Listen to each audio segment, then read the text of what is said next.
Hello, I'm Ruth at the Garrett Public Library, and I am here to welcome you to another session of our Railroader reading. I've got some stories I'm going to read today from the Chicken Soup for the Soul at Work. The first story is entitled, Customer Service is Not a Mickey Mouse Affair.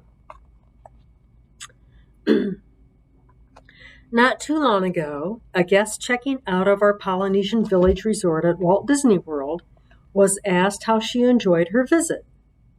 She told the front desk clerk she had had a wonderful vacation, but was heartbroken about losing several rolls of Kodacolor film she had not yet developed. She was particularly upset over the loss of the pictures she had shot at our Polynesian luau, as this was a memory she especially treasured. Now, please understand that we have no written service standards covering lost luau snapshots. Fortunately, the hostess at the front desk understood Disney's philosophy of caring for our guests. She asked the woman to leave her a couple of rolls of fresh film, promising she would take care of the rest. 2 weeks later, this guest received a package at her home. In it were photos of the entire cast of our luau show, personally autographed by each performer. There were also photos of the parade and fireworks in the theme park, taken by the front desk hostess on her own time after work. I happen to know this story because this guest wrote us a letter. She said that never in her life had she received such compassionate service from any business establishment. Heroic service does not come from policy manuals.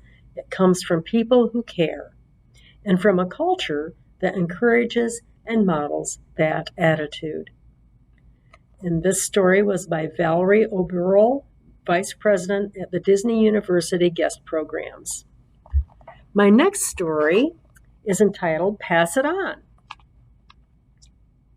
This is something that you might be able to have experienced something like this a little bit before. We are prone to judge success by the index of our salaries or the size of our automobiles, rather than by the quality of our service and relationship to mankind. That was a quote by Martin Luther King, Jr. There I was with my wife and our 2-year-old daughter in an isolated snow-packed campground in Oregon's Rogue River Valley with a comatose vehicle.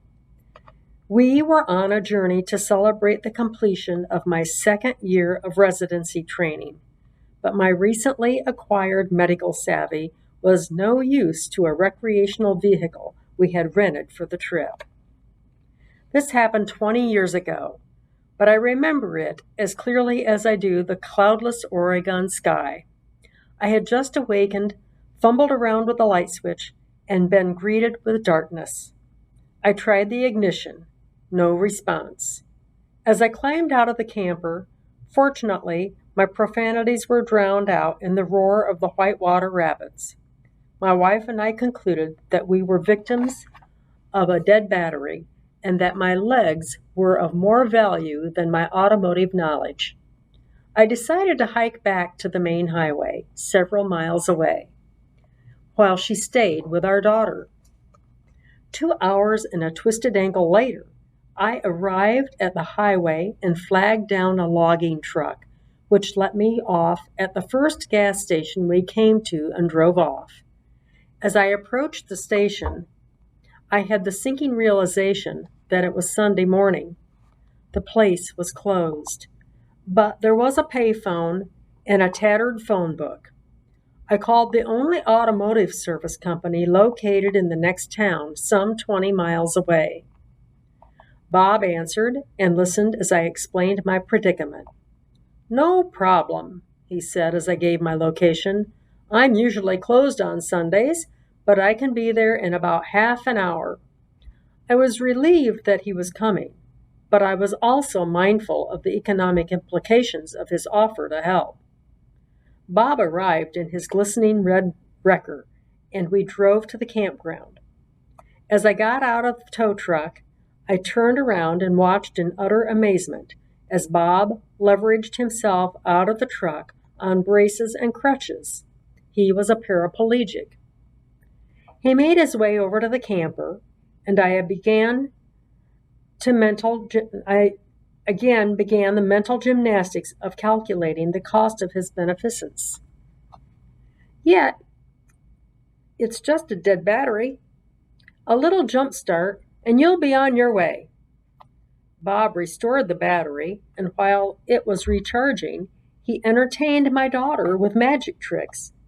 He pulled a quarter out of his ear and gave it to her. As he was putting his jumper cables back into the truck, I asked him how much I owed him. "Oh, nothing," he replied, to my astonishment. "I need to pay you something," I insisted. "No," he reiterated. "Back in Vietnam, someone helped me out of a worse situation than this when I lost my legs. And that guy told me to just pass it on. So you don't owe me anything. Just remember, whenever you get the chance, you pass it on." Fast forward about 20 years to my busy medical office, where I frequently train medical students. Cindy, a second-year student from an out-of-state school, has come to spend a month with me so that she can stay with her mother, who lives in the area. We have just finished seeing a patient whose life has been ravaged by drug and alcohol abuse. Cindy and I are in the nurse's station discussing possible treatment options. And suddenly I noticed tears welling up in her eyes. "Are you uncomfortable talking about this sort of thing?" I asked. "No," Cindy sobbed. "It's just that my mother could be that patient. She has the same problem." We spent the lunch hour secluded in the conference room, discussing the tragic history of Cindy's alcoholic mom. Tearfully and painfully, Cindy bared her soul as she recounted the years of anger, embarrassment, and hostility that had characterized her family's existence. I offered Cindy the hope of getting her mother into treatment, and we arranged for her mom to meet with a trained counselor. After strong encouragement from the other family members, Cindy's mom readily consented to treatment. She went into the hospital for several weeks and emerged a new and changed person. Cindy's family had been on the verge of disintegration. For the first time, they experienced a glimmer of hope. "How can I ever repay you?" Cindy asked.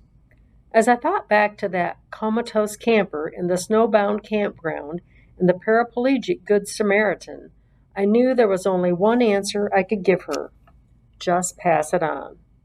That one was written by Kenneth G. Davis, MD.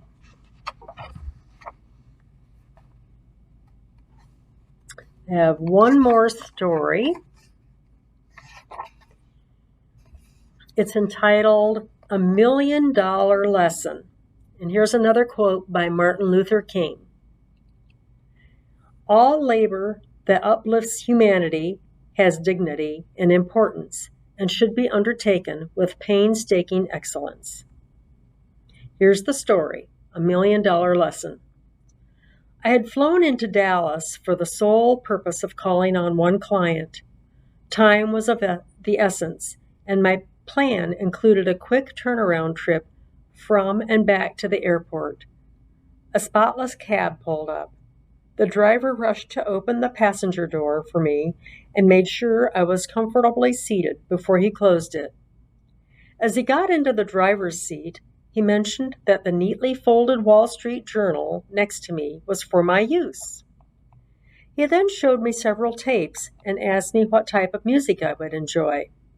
Well, I looked around to see if I was on candid camera. Wouldn't you? I could not believe the service I was receiving. "Obviously, you take great pride in your work," I said to the driver. "You must have a story to tell." He did. "I used to be in corporate America," he began, "but I got tired of thinking my best would never be good enough, fast enough, or appreciated enough. I decided to find my niche in life where I could feel proud of being the best I could be. I knew I would never be a rocket scientist, but I love driving cars, being of service, and feeling like I have done a full day's work and done it well. After evaluating his personal assets, he decided to become a cab driver. Not just a regular taxi hack, he continued, but a professional cab driver. One thing I know for sure, to be good in my business, I could simply just meet the expectations of the passengers. But to be great in my business, I'd have to exceed the customer's expectations. I like the sound of being great better than just getting by on average. Did I tip him big time? You bet. Corporate America's loss is the traveling folks' gain. And that story was by Petey Parker. And we hope to see you again next week for Railroader Reading. Thank you for joining me.